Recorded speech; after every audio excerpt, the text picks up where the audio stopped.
대표가 되면 네. 오히려 윤 대통령 지지율이 올라가지 않겠느냐. 그런 측면이 있지만 일시적인 거거든요. 지속될 수 없고 이 정권이 스스로 위기를 극복하는 모습을 보여야 그렇긴 하죠. 거기에 이제 뭐 야당복이 추가되든 하는 거지 그거 없이 이제 그런 건 좀 쉽지 그렇죠. 않죠. 근데 지금 이제 민감 또 문제가 하나가 이 대우조선 노조 네. 파업 문제인데요. 그래서 대통령이 이 긴급 대응하라 해서 네. 지금 뭐 장관도 내려가고 네. 경찰청장도 내려가고 뭐 지금 다 가서 설득하고 아니면 공권력 투입할 수 있다는 얘기도 하고 하는데 네.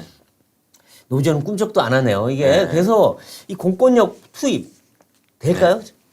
어제 윤 대통령이 그 이야기했죠. 기다릴 만큼 기다렸다. 네. 했고 또 이제 장관 뭐 행안부 장관 네. 뭐 경찰청장 후보자도 내려갔고 그러니까 그런 책임 수장들이 직접 어제 또 뭐 대화를 하긴 했죠. 네. 대화에 나선 거는 그게 임박한 건 아니냐라는 그런 또 관측이 나오긴 하는데 네. 또 한편으로는 그러니까 불법에는 엄정 대응하겠다는 게 이제 윤석열 그럼요. 정부 기조죠. 네.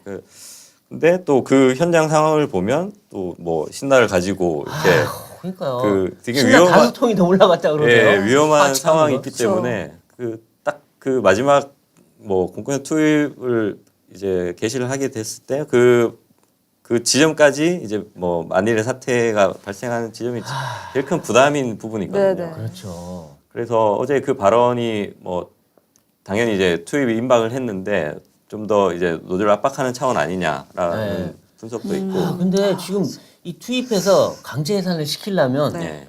일단 이분들이 무슨 행동을 할지 모르잖아요. 네. 그럼 만일 투신을 한다. 그럼 거기에 대해서 매트리스를 깔아야 되고. 네. 근데 그거 깐다고 해결되는 게 아니고 신나통은 또 어떻게 하냐. 혹시 불이라도 지르면 네. 이거 좀 뭐 황당한 일이 생길 수 있거든요. 네. 그러니까 공권력 투입에 고민이 되는 건 아는데 그렇다고 네. 또 무작정 놔두면 대우조선이 망하게 생겼잖아요 지금. 그렇죠. 아니, 그분들 몇 분 때문에 나라 경제가 망해야 됩니까 이게? 예. 이거 완전히 뭐 어떻게 보면 볼모잡기인데 예. 이거 참 해결이 쉽진 않아요. 근데 어떻게 해산을 시켜야 되는데 오히려 지금 이 민노총이나 이런 사람들은 오히려 거기다가 동조 파업을 하겠다. 거기에 또 뭐 몇천 명이 내려가서 또 네. 인간 장 네. 뭐 벽을 치듯이 하고 예. 또 총파업하겠다는 말까지 하고 예. 이분들 해도 너무하는 거 아닌가 이거 참. 그러니까 이게 하루하루 이게 파업이 지속되면서 뭐 수백억 원의 손실 뭐 여러 가지 그러니까요. 발생되는 그러니까 이게 상황이 사실은 뭐 그분들의 상황을 알지만 그래서 이제 정부에서 하는 거는 대화를 나서자 그분들의 상황을 이제 파업을 풀고 대화를 나서면 이제 최대한 반영을 하겠다는 거거든요. 그래서 이제 뭐 지금 여권에서 뭐 여권뿐만 아니라 다 그 지역 사회에서 나오는 게 지금처럼 경제 상황이 좋지 않은 시기에 네. 특히나 이제 그 파업이 장기화되는 거에 대해서는 뭐 나라 전체적으로 그렇고 뭐 지역 사회 사실 그 대우조선 해양과 관련된 거제도민들은 예. 또 그걸로 먹고 사는 분들은 다 지금 그렇죠. 다 다른 업체들 다 지금 줄도산하고 있잖아요. 네. 그 한 업체 때문에. 그래 그런 점에서는 그래서 빨리 어떤 이게 정상화해야 되는 거 아니냐. 그래서 뭐 하루하루 이제 시한을 보고 있는 게 아닌가 하는 네. 생각이 듭니다. 그분들이 요구한 거 다 들어주면 다른 사람들도 다 들어줘야 되고 그러면 네. 대우조선해양은 또 망해요. 네. 안 그래도 대우조선해양에 지금 국가 돈이 몇 조가 들어갔습니까? 근데 오랜만에 지금 수주가 돼서 배 만들어야 되는데 네. 하나도 못 만들고 네. 있잖아요. 맞습니다. 그래서 지금 뭐 노동부 장관도 하는 이야기가 불법의 방식에 대해서는 이제 뭐 거의 타협하지 않겠다. 그거 봐주면요 또 하고 또 하고 네. 계속 떼법이야 떼법 이게. 그렇죠. 그리고 네. 이분들 이 자기들이 파업해갖고 지금 수천억 손해 본 거 자기들이 다 물어줘야 돼요. 네. 아니 저런 식 불법으로 해서 떼법해갖고 돈 받아내면 또 봐주고 또 돈 받아 먹고 또 다음에 또 안 하겠어요? 또 파업하겠죠. 이번엔 신나통이 아니라 아마 휘발유 채로 들고 올라갈 것 같은데요. 참. 아유 참. 그리고 이제 뭐 이 파업 문제는 참 어려운 문제긴 한데 네. 하여튼 윤 정부가 빨리 해결했으면 좋겠고요. 그다음에 이제 경제 문제 심각한데 경제 민생과 관련된 법안들이 지금 수십 개가 지금 국회에 뭐 잡혀 네. 있어요. 네. 이것도 또 야당이 또 못 해주겠다 해서 뭐 그냥 원구성이 안 되고 있어서 저러고 있는데 어쨌든 저것도 빨리빨리 통과시켜야 되는데 야당과의 관계 문제 네. 이 빨리 해결을 해야 될 것 같은데 네. 청와대는 어떻게 하려고 하고 있습니까 지금? 그 이제 그런 요구가 많죠. 뭐 안에서도 그런 검토를 많이 하고 있는데 제일 지금 나오는 그 이야기는 그거거든요. 이제 원구성이 안 됐고 네. 지금 협상이 진행 중이고, 그러니까 국회 상황이 좀 안정화됐을 때 이제 뭐 야당 대표의 만남이나 가능하지 않겠냐. 네. 그래서 아마 이제 뭐 대정부 질문도 하고 또 원구성이 되면 네. 조만간 뭐 이루어지지 않을까라는 생각이 듭니다. 아니 근데 대통령은 야당 지도부랑 밥 한 번 안 드십니까? 그러니까 그 만남을 이제 해야 되는데 네. 그게 이제 정무수석의 역할이죠. 아까 이제 글쎄요. 그러니까 정무석이 정말 중요한 역할이 여당과의 네. 당청 관계라고 했죠 옛날에. 네. 그 당대 관계도 있지만 사실 야당과의 관계가 네. 더 중요하거든요. 근데 그렇죠. 이 정무석이 제가 알기로는 야당하고 그렇게 접촉면이 많지가 않은 것 같다는 느낌이 들어요. 네. 근데 정말 야당하고 밥 한 끼 먹으면서 조금 하면 그래서 조금은 좀 분위기가 달라지지 않을까 싶은데 물론 무작정 먹는다고 되는 일은 아니지만 네. 조금 더 한번 해보면 어떨까 하는 네. 그런 느낌이 들어요. 사실 그 윤석열 대통령이 최근에 시도지사들하고 만났잖아요. 네. 그때 야당 시도지사들이 너무 좋아했어요. 네. 대통령 화끈하게 밀어주겠습니다. 네. 예산도 해주겠습니다 하니까 다들 막 박수치고 네. 또 건배주도 하고 그랬다는 거거든요. 그렇죠.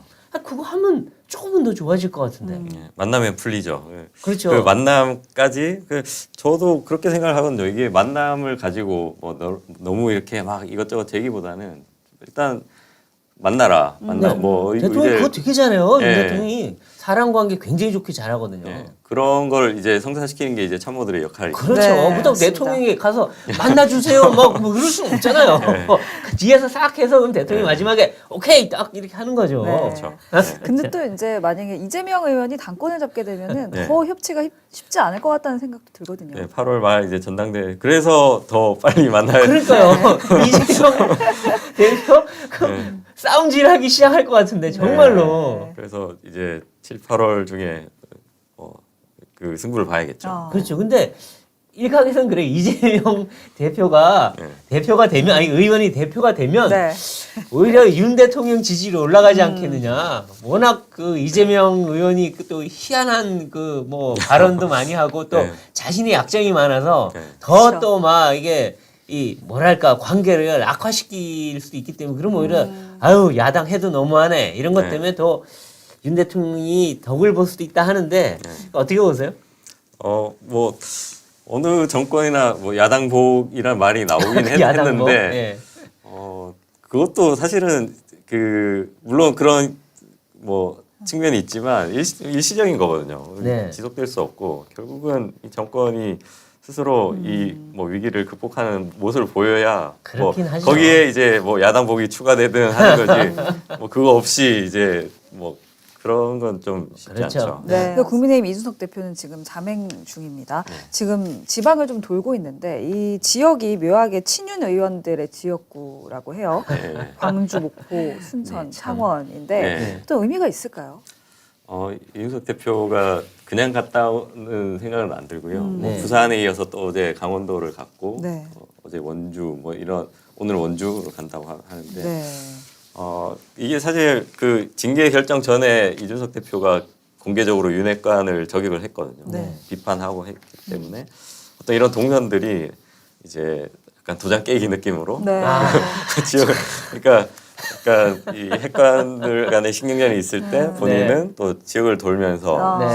근데 이게 어떤 정치적으로 보면은 일단 흥미로운 지점들이 많이 있는데 네. 일단 뭐 국민 입장에서 볼 때는 지금 나라가 어렵고 경제도 어려운데 너희들 지금 뭐 하는 거냐 이렇게 네. 비칠 수도 있는 거죠. 그렇죠. 근데 이준석 대표 보면 참 희한해요. 그러니까 전에도 권성동 이거 장제원 의원과 갈등이 있자 바로 장제원 의원 지역구 사무실로 찾아가서 사무실에 아무도 없는데 가서 거기서 당원들 만났거든요. 그거는 남의 집에 문 열고 그냥 혼자 들어간 거예요, 그게. 네. 그러니까 이런 식으로 도발을 하는데 네. 지금도 도장 깨기라고 표현하는데 네. 지금 빈 도장 깨기 하고 있는 거예요. 상대방 없는 데 가서 도장 깨고 다 가버리는 네. 거예요, 이게 지금. 근데 이게 뭐 정치적으로는 참 그 기발한 수이긴 하나 네. 사실 이거 사람한테 신뢰되는 일들이거든요, 네. 이게. 네. 참 그래서 이준석 대표 보면 참 사람을 도발할 줄 안다 이런 느낌이 드는데 저런 정치 그게 바람직해 보이지는 않아요. 네. 솔직히 말하면. 근데 뭐 만나는 당원들이 다 이제 젊은 청년층이고 네. 그 사진들을 보면